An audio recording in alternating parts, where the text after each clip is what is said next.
Comment déterminer la traçabilité des fèves de cacao? La question était au centre d'un partage d'expériences à Vavois. Initié par l'ONG Save the Children à travers son projet Pacte, les échanges ont permis aux sociétés coopératives de ressortir les étapes de la traçabilité, les avantages et surtout la contribution à lutter contre le travail dangereux des enfants.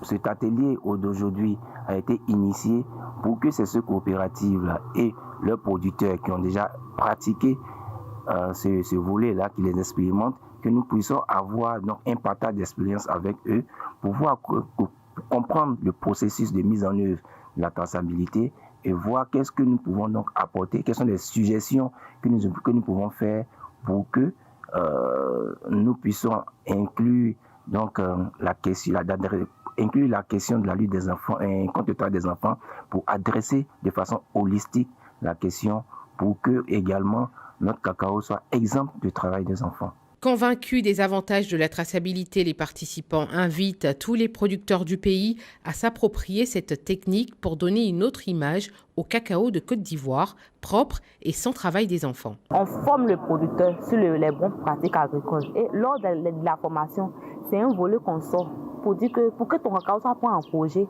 il ne faut pas faire travailler des enfants. Donc, il est formé dessus.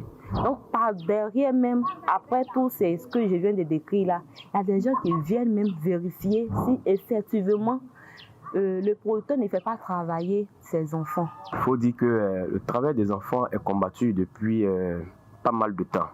Mais nous constatons malheureusement que ces pratiques sont toujours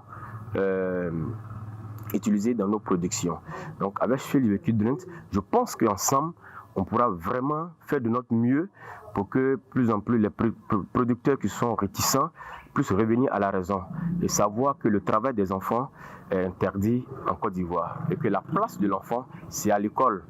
C'est vrai, on ne peut pas interdire un enfant de suivre son père ou alors son parent dans les productions, dans la plantation néanmoins, mais il y a ce que l'enfant doit faire et il y a ce que l'enfant ne doit pas faire.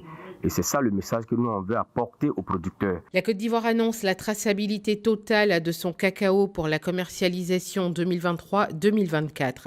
Le pays demeure le premier producteur et exportateur de cacao au monde.